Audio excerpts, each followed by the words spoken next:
அனைவருக்கும் வணக்கம். சிறேடிக்க சீரியல் இன்றைக்கி என்ன ப்ரோமோன்னு சொல்லி பார்க்கலாம். மீனா வந்து சாமி ரூமில் வந்து பூச்சி போட்டு சாமி கும்பிட்டுட்ருக்காங்க. என் தம்பி இன்றைக்கி தான் திருந்தி நல்லபடியாக காலேஜில் பரிட்சை எழுதணும்னு சொல்லி நல்லபடியாக மனசு மாறி இருக்கான். ஆனால் இப்போ என்னென்னா காலேஜில் வந்து அவன் ரொம்ப நாள் வரல, சரியாக கிளாஸ் அட்டன் பண்ணலை அப்படிங்கிறனால காலேஜில் எக்ஸாம் எழுதக்கூடாதுங்கிறாங்க. அதுக்கு நீங்கள் தான் ஒரு நல்ல வழி காட்டணும், நீங்கள் தான் எங்களுக்கு எல்லாமே துணையாக இருக்கணும்னு சொல்லி சாமி கும்பிட்டுட்ருக்காங்க. அதுக்கடுத்து வெளியில் வந்து சார், மேடம் சார் வீட்டில் யார் இருக்கீங்களா அப்படின்னு சொல்லி கூப்பிட்டுட்ருக்காங்க. யாருங்க, யார் வேணும் அப்படின்னு சொல்லி மீனா போய் பார்க்குறாங்க. இங்கே ஸ்ருதிங்கிறது அப்படிங்கிறாங்க. அது என்னோட தங்கச்சி தான், என்ன அப்படிங்கிறாங்க. அவங்களுக்கு ஒரு கொரியர் வந்திருக்கு அப்படிங்கிறாங்க. கொடுங்க நான் கொடுத்துட்றேன் அப்படிங்கிறாங்க. இல்லை அவங்க தான் சைன் பண்ணணும் அப்படிங்கிறாங்க. அவங்க வீட்டில் இல்லை, சரி வேணா நான் சைன் போடுறேன் அப்படின்னு சொல்லிட்டு கொரியர் வாங்கி சைன் போட வர்றாங்க. அதுக்குன்னே அவங்க மாமியார் வந்துடுறாங்க. யார் கூட பேசிகிட்டு இருக்க நீ அப்படிங்கிறாங்க. இந்த மாதிரி ஸ்ருதிக்கு ஒரு பார்சல் வந்திருக்கு அப்படிங்கிறாங்க. அதே நீ வாங்குற அப்படிங்கிறாங்க. அவங்க வீட்டில் இல்லை, அதனால தான் நான் வாங்குறேன்னு மீனா சொல்லவும், அதெல்லாம் நீ ஒன்றும் வாங்க வேண்டாம், நான் பார்த்துக்கிறேன், நீ போய் உன் வேலையை பாரு அப்படிங்கிறாங்க. சரின்ட்டு அதுக்கடுத்து அது என் மருமக தான்ப்பா கொடுப்பா அப்படிங்கிறாங்க. சைன் போடணுமா அப்படிங்கிறாங்க. மீனா அதுக்கு சைன் போட்டு அனுப்பிவிடு அப்படிங்கிறாங்க. நீங்கள் தானே பார்சல் வாங்கினீங்க, நீங்களே சைன் போடுங்க அத்தே அப்படின்னு சொல்லி மீனா பேசுவோம். நான் சொன்ன வேலையை மட்டும் செய், போய் சைன் போட்டு போ அப்படிங்கிறாங்க. அவங்களும் சைன் போட்டு கிளம்பிடுறாங்க.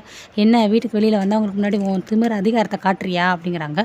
நீங்களும் தான் அத்தே, அவங்களுக்கு முன்னாடி நீங்கள் மரியாதை இல்லாமல் தான் பேசுனீங்க என்ன அப்படிங்கியோ, போய் வேலையை போய் பாரு அப்படின்னு சொல்லி மீனாவை திட்டி அனுப்பிடுறாங்க. மீனா அங்கே இருக்கிற ட்ரெஸ் எல்லாத்தையும் மடிச்சு வைக்கிறாங்க.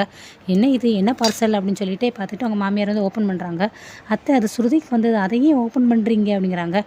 எல்லாம் எனக்கு தெரியும், என் மருமக அதெல்லாம் ஒன்றும் சொல்ல மாட்டா, நீ உன் வேலையை பாரு அப்படின்னு சொல்லி அதை ஓப்பன் பண்ணி பார்த்துட்றாங்க. என்ன இது இவ்வளோ நீளமாக இருக்குது அப்படிங்கிறாங்க. மீனா அப்பையும் பார்த்துட்டு அத்தை அது வந்து ஹெட்ஃபோனு, பாட்டு கேட்குறது, செல்ஃபோனில் கனெக்ட் பண்ணணும் அப்படிங்கிறாங்க.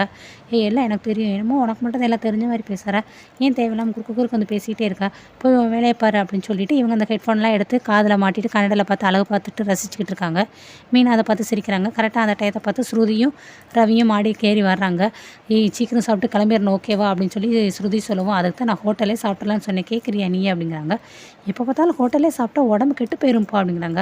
நான் சமைச்சு கொடுத்ததையுமே சாப்பிட மாட்டேங்கிற நீ அப்படி தான் அப்படிங்கிறாங்க. ஸ்ருதி சிரிச்சுட்டே உள்ளே வந்துடுறாங்க. ஆண்டி என்ன ஆண்டி என்னத்தையும் காதில் மாட்டியிருக்கீங்க அப்படிங்கிறாங்க. அதுவா ஹெட்ஃபோன் மாட்டினே, இதெல்லாம் நீங்கள் வாங்கியிருக்கீங்களா அப்படிங்கிறாங்க. நான் எங்கே வாங்க, உனக்கு வந்த பார்சலில் இருந்துச்சுமா அப்படிங்கிறாங்க. இது என்னது கொரியர் அப்படியேம்மா கொடுத்தாங்க, இல்லைம்மா இந்த பாக்ஸில் தான் கொரியர் பண்ணி தான் வந்துச்சு அப்படிங்கிறாங்க. எனக்கு வந்ததை நீங்கள் எப்படி ஆண்டி ஓப்பன் பண்ணலாம் அப்படிங்கிறாங்க. என்னம்மா ஒரே வீட்டில் தானே இருக்கோம், நீ மருமகங்கிற உரிமையில் தான் நான் ஓப்பன் பண்ணேன் அப்படிங்கிறாங்க. அதை எப்படி நீங்கள் ஓப்பன் பண்ணலாம், என்னோடய பர்சனல் திங்ஸை யார் எடுத்து பார்த்தாலும் எனக்கு அது சுத்தமாக பிடிக்கவே பிடிக்காது, எனக்கு வந்த திங்ஸை நீங்கள் எதுக்கு ஓப்பன் பண்ணி பார்க்குறீங்க, இதில் என்ன ஹேபிட் அப்படின்னு சொல்லி பயங்கரமாக சொல்லி திட்டுறாங்க. இதை கேட்டால் அவங்க மாமியாருக்கு வந்து பயங்கரமாக வந்து மீனா முன்னாடி வேறு திட்டுறாங்க அப்படிங்கிறனால ரொம்ப அவங்களுக்கு வந்து இம்சையாக போச்சு. அதுக்கடுத்து மீனாவை முறைச்சி பார்த்துட்டு அதுக்கடுத்து ரவியை வந்து பார்த்துட்டே இருக்காங்க. ரவி வந்து சரி விடு, அம்மாவுக்கு தெரியாமல் தானே இருந்துட்டுருக்காங்க, இனிமேல் உன்னோட பாக்ஸ் எதையுமே ஓப்பன் பண்ணி பார்க்க மாட்டாங்க அப்படின்னு சொல்லிட்டு அவரும் சரி ஓகேன்னு சொல்லிட்டு அந்த கொரியரை வாங்கிட்டு உள்ளே போயிடுறாங்க எல்லாருமே. ஆனால் ரவி போகும்போது திட்டுறான், அவங்க அம்மா கூப்பிட்றாங்க. என்னடா நீயும் உன் பொண்டாட்டி முன்னாடி என்னை வந்து அம்மா பண்ணது தப்பு இல்லை, இனிமேல் அப்படி பண்ண மாட்டாங்கங்கிற மாதிரி நீ சொல்லியிருக்க, நீ அவளுக்காக நீ என்கிட்ட பேச மாட்டியா நீ அப்படின்னு சொல்லி இவங்க திட்டுறாங்க. அம்மா உங்களுக்காக தான் நம்ம சப்போர்ட் பண்ணி பேசுனே, என்ன நீ பேசுன, அவகிட்ட என்ன சொல்லியிருக்கணும், அம்மா இப்படி திட்டுறது தப்புன்னு பேசியிருக்கணும், அதை விட்டுட்டு இனிமேல் ஓப்பன் பண்ண மாட்டாங்க அப்படி இப்படிலாம் சொல்லியிருக்கேன். அம்மா நிஜமாகவே அவளுக்கு வந்து நானே அவளோட பர்சனல் திங்ஸை தொட்டாலே அவளுக்கு பிடிக்காதவானே, போடா போ, நீ இப்படியே இருந்தீங்கன்னா அந்த முத்து பையன் மாதிரி ஆயிடுறோன்னே, இப்போ எதுக்கு தேவையில்லாம் முட்டை பற்றி இழுக்கிறீங்க அப்படிங்கிறாங்க. ஆமாம் அதான் வீட்டுக்கு வந்தால் வந்து அவனை கைக்குள்ளே போட்டு இவன் என்னென்னலாம் சொல்கிறாளோ அதுபடி கேட்டு தான் நான் அவனை ஆட வச்சுட்ருக்கேன், அது மாதிரி நீ மாறிடாதப்பா அப்படின்னு சொல்லிட்டு இவன் கோவப்பட்டு உள்ளே போய் உட்காந்துக்கிறாங்க. அதுக்கடுத்து ரவி வந்து போய் அவங்க அன்னிக்கிட்ட போய், அண்ணி அம்மா பேசுனது எதுவும் நீங்கள் தப்பாக நினச்சிக்கிடாதீங்கண்ணே, எனக்கு என்ன இது என்ன புதுசாக ரவி, உங்கள் அம்மாவுக்கு என்ன சொல்லட்டினா தூக்கமே போகாது, அன்றைக்கி பொழுதே போகாது, அதெல்லாம் என்ன பழைய போச்சு, நீங்கள் போய் இவங்க வேலையை பாருங்கண்ணே. இல்லை நீ அம்மாவுக்கு சப்போர்ட் பண்ணி பேசுனா அவங்க என்ன திட்டுறாங்க, அவன் என்னடா அவளை என்ன திட்டுவா, இப்போ வேறு உள்ளே போய் கோவமாக இருப்பா, அதுக்கு வேறு இப்போ திட்டுவா, என்ன தான் செய்ய போகிறேன்னு தெரியலண்ணே. இல்லை நீங்கள் செஞ்சதெல்லாம் கரெக்டு தான், ஆனால் நீங்கள் ஸ்ருதியை வந்து உள்ள ரூம்குள்ளே போனதுக்கப்புறம் அம்மா வந்து ஓப்பன் பண்ண தப்பு தான், இனிமேல் பண்ண மாட்டாங்கன்னு நீங்கள் ரூம்குள்ளே போய் ஸ்ருதியை புரிய வைக்கிற மாதிரி பேசணும், உங்கள் அம்மா முன்னாடியே பேசியிருக்கீங்க பார்த்தீங்களா, அதுதான் உங்கள் அம்மாவுக்கு தாங்கலை அப்படிங்கிறாங்க. இப்படி வேறு பண்ணணுமா, சரி அண்ணி அப்படின்னு சொல்லிட்டு அவர் உள்ளே போயிடறாரு. அடுத்து இவங்க ட்ரெஸ் எல்லாம் உள்ளே வைக்க போகிறாங்க. என்ன இப்போ உனக்கு ரொம்ப சந்தோஷமாக இருக்குமே மனசு அப்படின்னு சொல்லி மீனாவை திருப்பி திட்டுறாங்க. நான் என்ன பண்ணேன், ஸ்ருதி பிரிச்சுக்கின்னேன், அதான் பிரிக்கும் போதே சொன்னேன் இல்லை பிரிக்காதீங்க ஸ்ருதியோடதுன்னு, நீங்கள் இப்போ அந்த பாசலை பிரிக்காமல் இருந்தீங்க அந்த பிரச்சனை வந்திருக்காதோன்னே.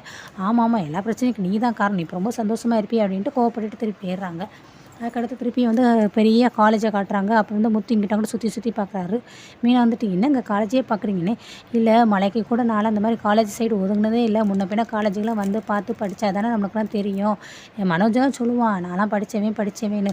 நான் அன்னாரம் சொல்லுவேன் டேய் நான் மனுஷங்களை படிச்சிருக்கேன், மனுஷங்களோட அனுபவத்தை படிச்சிருக்கேன் அப்படின்னு. ஆனால் இந்த மாதிரி காலேஜுக்கு வந்து படித்து அவங்களோட அறிவை வளர்த்தா தான் அது ஒரு கெத்துன்னு, அதுதான் நல்லாயிருக்கும்ல அப்படிங்கிறாங்க.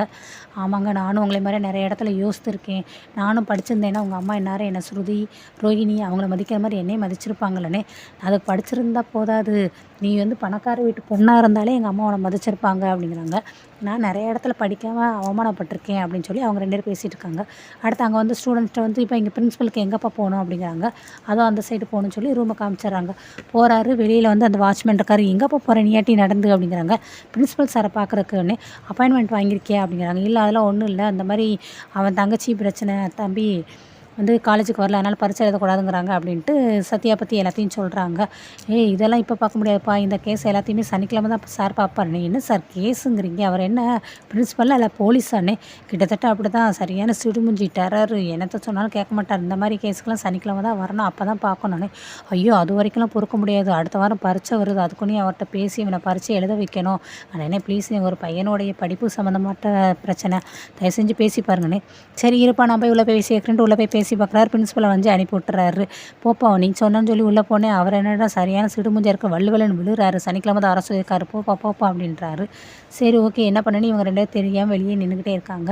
இப்போ என்னங்க இப்படி பண்ணிட்டாங்க, அப்புறம் சத்யாவை நம்ம எப்படி பரீட்சை எழுத வைக்கிறது? அவன் இப்போ நல்லா மனசு மாறி திருந்தி வந்திருக்கான், எப்படியாவது அவன் பரீட்சையை எழுதி பாஸ் ஆகணும் அப்படின்னு சொல்லிலாம் பேசிட்டு இருக்கும்போது கரெக்டாக பிரின்ஸிபல் வந்துடுறாரு. சரி போய் பேசி பார்ப்போன்ட்டு போகிறாரு. திருப்பி அந்த வாட்ச்மேன் வந்துட்டு என்னையா பண்ண போகிறேன்னே, இந்த மாதிரி பேச போகிறேன்னே, நீ பேசுனா உனக்கு திட்டு இல்லையா, என்னையும் வையுவார் அப்படிங்கிறாங்க. சரின்ட்டு இவர் வந்து வாட்ச்மேன்ட்ட போய் டீ சாப்பிட வர்றீங்களாண்ணே? இல்லைப்பா நான்லாம் சாப்பிட மாட்டேனே. அண்ணே வாங்கினே வெளியே டீ சாப்பிட்டு வருவோம், அப்படியே வந்தீங்கன்னா உங்களுக்கு ஒரு 200 கொடுப்பேன் அப்படின்னு சொல்லி வாட்ச்மேனை வெளியே கூட்டிகிட்டு போய் பேசுகிறாரு. அந்த பிரின்ஸிபல் எப்படி கேரக்டர் என்ன அப்படிங்கிறாங்க. அவரெல்லாம் வந்து நல்லா தான் இருந்தார். அவர் பொண்ணுக்கு வந்து கல்யாணம் பண்ணி 3 மாதம் தான். அவர் வீட்டுக்கார் வந்து குடிச்சு பொண்ணை வந்து கொடுமைப்படுத்தினார். இப்போ அந்த பொண்ணு வந்து வீட்டில் வந்து இருக்கா, அந்த விரத்தில தான் இப்போ எல்லாருக்கிட்டையுமே வெள்ளன்னு விழுகிறாரு, சிடுன்னு இருக்காரு அப்படிங்கிறாங்க. காலையில் வந்து பஸ்ஸுக்கு காரில் வந்து விட்டுருவாங்க, சாயங்காலம் அவரே நடந்தே போயிடுவார். ஆமாம் எந்த வழியாக நடந்து போவார்னு எல்லாருக்கிட்டையும் கேட்டு வச்சிடுறாங்க. இதை வச்சு முத்து ஒரு ஐடியா பண்ணுறாரு. என்னங்க அப்படிங்கிறாங்க. எனக்கு இப்போ ஒரு யோசனை தோணுது, சரியா? அந்த யோசனை என்னங்கிறத நம்ம இப்போ இந்த வீட்டுக்கு வந்து பேசுகிறேன், இப்போ வீட்டுக்கு கிளம்பலான்னு சொல்லி வீட்டில் போய் விட்டுறாங்க மீனாவை. அடுத்து மனோஜ் ஷோரூமை காட்டுறாங்க. மனோஜ் வந்து உட்காந்துக்கிட்டே இருக்காரு, என்ன செய்யலான்னு. ஷோரூமில் சேல்ஸே இல்லை. அப்போ அங்கே வேலை பார்க்குற ஒருத்தர் வந்து கேட்குறாரு, இந்த மாதிரி எங்கள் அக்கா பொண்ணு வந்து பெரிய பொண்ணாக இருக்கா அப்படின்னு. இப்பெல்லாம் படிச்சு இல்லை பெரிய இடத்துக்கு போயிட்டாங்கன்னு. சார் அப்படி இல்லை சார், ஏஜ் அட்டன் பண்ணியிருக்கானே. சரி அதுக்கு நான் என்ன பண்ணிட்டேன்னு. சார் நான் தான் தாய்மாமா முறை, நான் தான் போய் ஓலை கட்டணும் சார் அப்படிங்கிறாங்க. நான் இங்கே டியூ கட்ட முடியாமல் இருக்கேன், நீ வேறு ஓலை கட்டுங்கிற, போய் எது செய்யணுமோ செஞ்சுட்டு வாய், அதுக்கே என்ன சொல்லிக்கிட்டு இருக்கு அப்படிங்கிறாங்க. சரி இல்லை சார் அடுத்த வாரம் லீவ் வேணும் அப்படிங்கிறாங்க. லீவ் வேறையா, சரி போயிட்டு வா அப்படிங்கிறாங்க. அது இல்லை சார் அதுக்காக அட்வான்ஸ் வேணும். என்னது அட்வான்ஸ் வேணுமா? அட்வான்ஸ்னால் அது எப்படியா நான் கொடுக்க முடியும் அப்படிங்கிறாங்க. சார் நான் இங்கே தானே வேலை பார்க்குறேன், அப்போ உங்ககிட்ட தான் அட்வான்ஸ் கேட்க முடியும் அப்படிங்கிறாங்க.